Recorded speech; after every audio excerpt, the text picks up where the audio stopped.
पहिलो कुरो के हुन्छ भने तपाईँले +2 कम्प्लिट गर्नु भएको छ भने पहिलो नम्बर कुरा केयर गर्नुपर्ने प्यारेन्ट्सले पनि स्टुडेन्टले पनि नेपालमा 60वटा भन्दा बढी फरेन एफिलिएटेड कलेजहरू छन्। त्यो फरेन एफिलिएटेड कलेजको डिग्री चाहिँ सबै बेकारको डिग्री हो हुँदैन। तिनीहरूले सानो सानो स्किल सिकाएर जहाँ चाहिँ नलिकन तपाईँलाई दिया हुन्छ। त्यो फरेन एफिलिएटेड कलेजहरूले थुप्रै एडहरू निकाल्न लागेका छन् अहिले। नेपालमा बसी ब्रिटिस डिग्री, नेपालमा बसी अमेरिकन डिग्री, मलेसियाको डिग्री, थाइल्यान्डको डिग्री के भनेको छ। त्यो नेपालमा बसेर बाहिरको डिग्री लिने भने सबै ठगी हो तपाईँहरू हेर्नु। त्यो तपाईँ फरेन एफिलिएटेड कलेजमा जानेन। त्यो पहिलो कुरा त्यो विचार गरेपछि अहिले जानुभयो भने पछि पश्चाताप हुन्छ। थुप्रै गइरहेको मान्छेले मलाई नोट लेखिरहेको छ, हामीलाई पहिला थाहा थिएन, तपाईँको भिडियो पछि आयो, पहिले थाहा भए जानिन्थ्यो भनेर भनिरहेको छ। मैले तपाईँलाई ठिक टाइममा भनेको छ फरेन एफिलिएटेड कलेजमा नजानुहोस् पहिलो कुरा। अब त्यसपछि कुरा आयो अब के त पढ्ने भनेर बेकारको नेपालको युनिभर्सिटीले अनेक थरीको डिग्रीहरू निकालेको छ काम न काजको।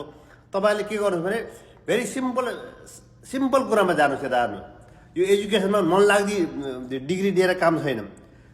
ब्याचलर डिग्री भने चाहिँ के भने थ्योरी सिक्ने हो बुझ्दै भने फाउन्डेसन बनाउने हो ब्याचलरले। सानो स्किल सिक्ने होइन, फाउन्डेसन स्ट्रङ भएपछि पछि काम पनि राम्रो गर्न सकिन्छ, मास्टर गर्न पनि सकिन्छ, पिएचडी गर्न पनि सकिन्छ, जेपक गर्न पनि सकिन्छ। त्यो भएर तपाईँहरूले कम्प्युटर सम्बन्धी एजुकेसन लिनु छ भने कम्प्युटर साइन्स पढ्नुहोस्, अरू केही पनि नपढ्नुहोस्। यो बिआइटी बिआइएम भने अनेक थरीका डिग्रीहरू छन्, केही पनि नपढ्नुहोस्। बिएससी कम्प्युटर साइन्सको कोर्स जहाँ छ त्यो मात्रै पढ्नु होला। नेपालको थुप्रै युनिभर्सिटीको बिएससी कम्प्युटर साइन्स छ, त्यो पढ्नु होला कम्प्युटर साइन्स पढ्ने बित्तिकै। अरू केही पनि नपढ्नुहोस्। अनि इन्जिनियरिङ गर्नु छ भनेदेखि तपाईँहरूले इलेक्ट्रिकल, मेकानिकल र सिभिल बाहेक अरू कुनै पनि इन्जिनियरिङ नगर्नु होला। अरू बेकार तिनवटा गरेर पछि जहाँ पनि जान सकिन्छ। कम्प्युटर इन्जिनियरिङ नगर्नु होला, नेपालमा राम्रो छैन, इक्विपमेन्टहरू नै छैन, बेकारको हो त्यो नगर्नु। प्योर साइन्स पढ्नु छ भनेदेखि त्यो एकदम राम्रो छ, तपाईँले पढ्यो हुन्छ। Physics, chemistry, math, biology main यो छ। त्यो अरू शाखा फिकानी अरू हुन्छन्, त्यो पढ्नु भयो भने प्योर साइन्समा राम्रो भयो। अनि आर्ट्समा जानु हुँदैछ भनेदेखि इकोनोमिक्स, म्याथ,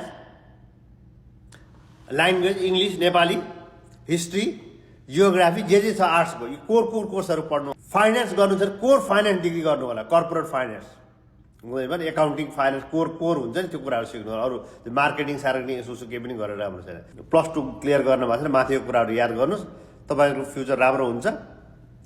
फोकटिया जहाँ चाहिँ नलिने डिग्री बाँड्ने फरेन एफिलिएटेड कलेजहरूमा चाहिँ नजानु होला, पछि पश्चाताप हुन्छ है त। धन्यवाद, थ्याङ्क यू।